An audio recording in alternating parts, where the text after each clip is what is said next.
Bonjour à tous, bien-aimés. Je vous invite à une lecture dans Romains chapitre 12 à partir, je vais lire à partir du verset 9. Romains chapitre 12 à partir du verset 9, où il nous dit ceci, que la charité, donc la charité on pourrait le remplacer par le mot amour, que l'amour ou la charité soit sans hypocrisie.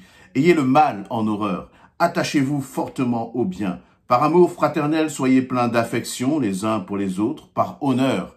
Usez de prévenance réciproque. Ayez du zèle et non de la paresse. Soyez fervents d'esprit. Servez le Seigneur.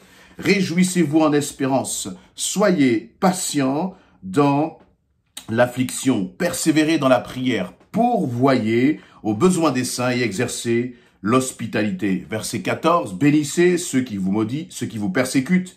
Bénissez, ne maudissez pas. Réjouissez-vous avec ceux qui se réjouissent. Pleurez avec ceux qui pleurent. Ayez les mêmes sentiments les uns envers les autres. N'aspirez pas à ce qui est élevé, mais laissez-vous attirer par ce qui est humble. Ne soyez point sages à vos propres yeux, ne rendez à personne le mal pour le mal, recherchez ce qui est bien devant tous les hommes. S'il est possible, autant que cela dépend de vous, soyez en paix avec tous les hommes. Ne vous vengez point vous-même, bien-aimés, mais laissez agir la colère. Car il est écrit, à moi la vengeance et à moi la rétribution, dit le Seigneur. Mais si ton ennemi a faim, donne-lui à manger. S'il a soif, donne-lui à boire. Car en agissant ainsi, ce sont des charbons ardents que tu amasseras sur sa tête. Ne te laisse pas vaincre par le mal, mais surmonte le mal par le bien. Amen. Voilà donc des recommandations que l'apôtre Paul et que le Seigneur nous donne face à, des attaques que nous pourrions subir, face à des détracteurs ou des actions de nos détracteurs, face à peut-être des actions de rejet, des paroles mensongères à notre égard. Eh bien, le Seigneur te dit de manifester de l'amour, manifester de l'amour. Et donc là, la Bible est en train de nous définir un amour qui est au-dessus de ce que nous pourrions définir du point de vue humain. L'amour auquel nous pourrions penser, c'est un amour qui serait tel que nous aimerions ceux qui nous aiment, que nous bénirions ceux qui nous bénissent. Mais l'amour que Dieu met en nous, et je dis bien l'amour que Dieu met en nous, c'est un amour qui dépasse cela. C'est un amour qui dépasse notre entendement humain, où il va nous dire, eh bien, que votre amour soit sans hypocrisie. Ayez le mal en horreur. Attachez-vous fortement au bien. Et dans ces paroles, on sent un amour qui n'est pas simplement un sentiment, qui n'est pas simplement une émotion, mais qui est bien plus profond que cela. Profond à tel point qu'il y a ce terme d'avoir le mal en horreur, de nous attacher fortement au bien, fortement à l'amour. Comment réagis-tu à l'égard de quelqu'un peut-être qui t'a causé du mal? Le Seigneur ne nous demande pas de rester dans une position de victime où nous allons simplement subir, mais je crois qu'il nous demande de veiller aux sentiments de nos cœurs, de veiller aux pensées que nous avons là dans notre cœur face à quelqu'un qu'on pourrait considérer comme un adversaire, de par ses actions et ses paroles que cette personne a contre toi. Eh bien, le Seigneur te dit, ne cultive pas des mauvaises pensées dans ton cœur. Ne cultive pas des pensées de colère. Ne cultive pas des pensées de haine ou de désir de vengeance à l'égard de cette personne. Et le Seigneur va dire, aie le mal en horreur. Et ce qui est intéressant de voir, c'est que nous sommes responsables de ce que nous pensons. Nous sommes responsables des sentiments, des émotions que nous avons à l'égard des autres, qu'il nous ait fait du bien ou qu'il nous ait fait du mal. Le Seigneur va dire, eh bien, attache-toi fortement au bien, même dans ces circonstances-là, même quand il y a un rejet à l'égard de ta personne, attache-toi fortement au bien. Il va dire au verset 14, bénissez ceux qui vous persécutent, bénissez et ne maudissez pas, bénissez ceux qui vous persécutent et ne les maudissez pas. Quels sont les sentiments de ton cœur? Peut-être que lorsqu'on va mal te parler, mal se comporter à ton égard, tu vas t'emporter, tu vas, manifester une colère même qui va dépasser tes paroles, et tu vas dire des choses qui vont dépasser ce que toi-même tu voulais exprimer. Et le Seigneur dit, eh bien, il faut que tu t'attaches au bien, il faut que tu t'attaches à l'amour.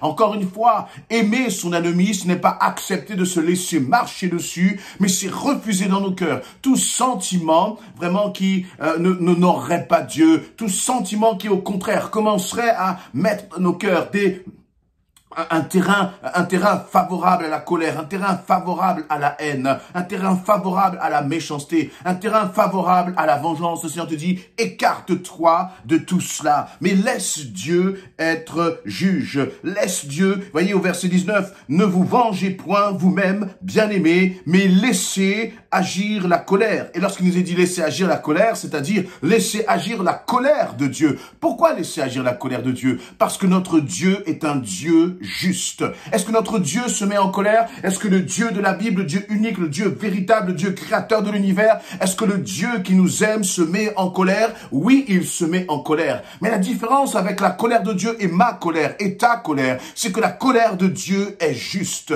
La colère de Dieu, elle est comment? Elle est sous contrôle. Alors que parfois, nous les hommes, les femmes, nous pouvons avoir une colère qui devient hors de contrôle. Alors le Seigneur, justement, pour t'épargner de tomber dans le péché, va te dire, à moi la colère, à moi la rétribution. C'est-à-dire, laisse Dieu agir. Laisse Dieu prendre, comment dire, la situation, prendre le contrôle dans la situation où tu te trouves. Si tu es oppressé, laisse Dieu se manifester. Mets ta confiance en l'Éternel. Place ta confiance en l'Éternel. La réponse à la situation que tu es en train de traverser, place cette situation entre les mains de l'Éternel. Et toi-même dis, Seigneur, je ne veux pas agir par moi-même, mais je veux te laisser réagir. Et je crois qu'il est bon aussi de réaliser et de ne pas, comment dire, se surestimer. Parfois, nous pensons que nous allons être en mesure, en capacité de régler cette affaire correctement. Et je crois que parfois, c'est là où nous nous trompons. Il est préférable de considérer que notre chair est trop faible pour régler cette histoire de façon sage et de dire, ben Seigneur, moi je ne saurais pas régler cette histoire et je le confesse. Et donc, je veux